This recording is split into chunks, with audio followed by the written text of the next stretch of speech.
Module 5, Branch 3, Roles and Responsibilities.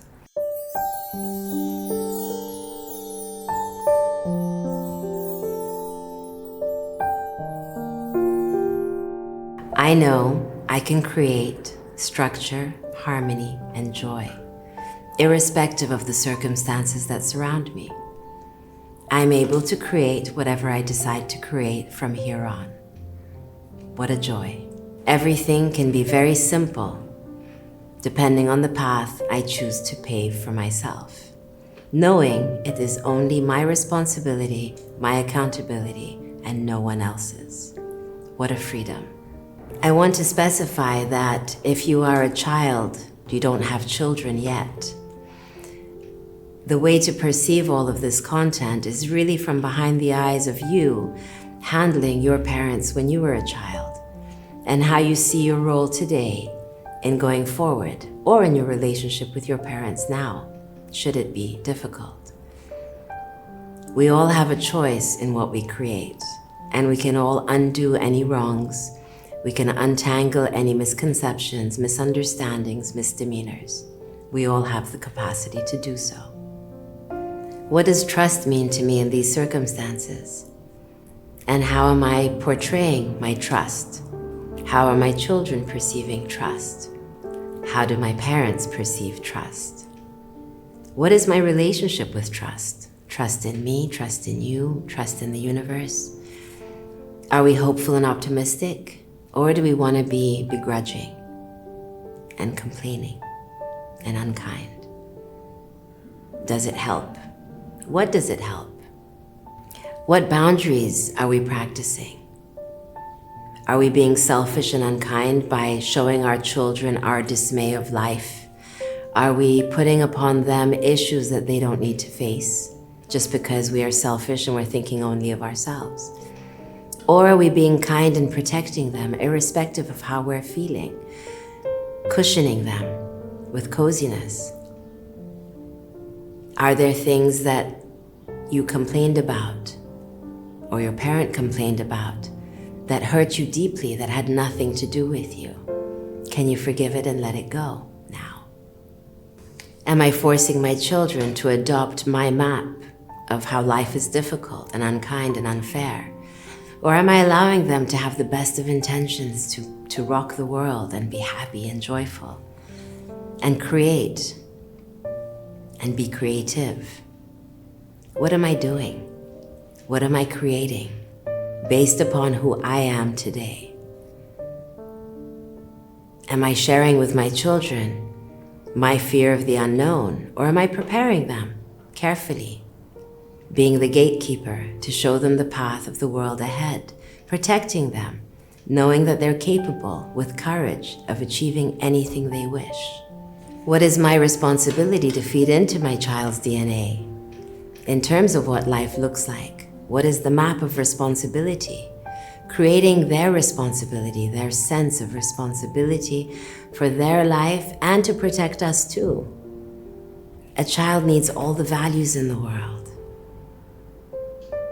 Did you create them for your children? Did your parents create them for you?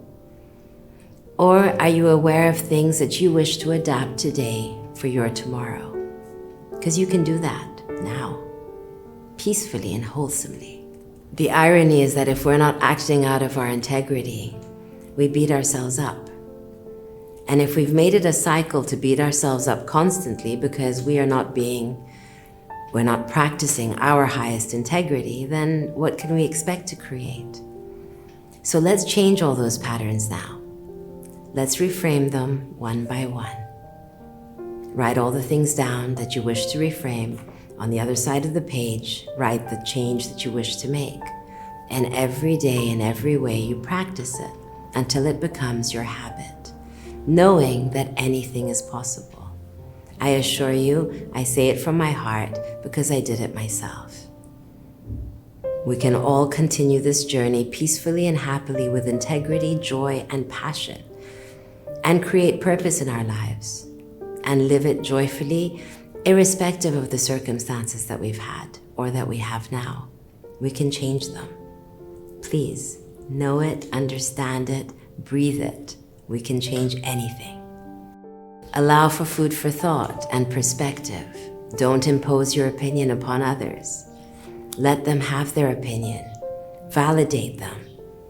Share in their excitement and joy.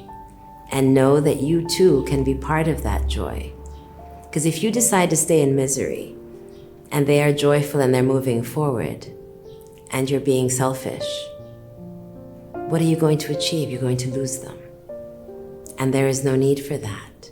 Welcome anyone for where they are in their journey and celebrate them with hope, joy, possibility of what they can achieve.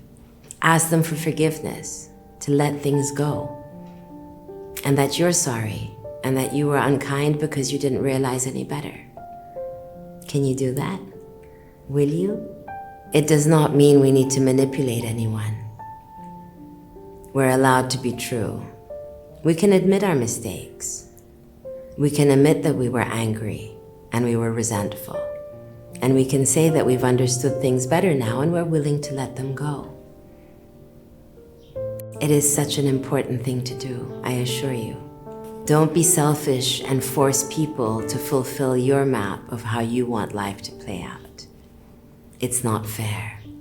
Give them the freedom to create the lives that they want, without any push or pull, putting down the rope, not holding it to tug on it. Allow others to be free so that you can be free too. We all have to be accountable for an integral life without ego, without selfishness, wishing the best for all our loved ones, for all that we encounter, for anyone that we have to deal with in life. Being unkind is a waste of time, and it's being extremely selfish and egotistical. So imagine that if everyone changed their tune to become more generous in wanting others to feel good, what would our world look like? How would it change? How beautiful can it be? Even if we don't like it, with discernment, let's do it. Because it will help our loved ones and anyone we encounter along our path and bring us back the good karma as well. We've reached the end of Module 5. I look forward to seeing you for Module 6.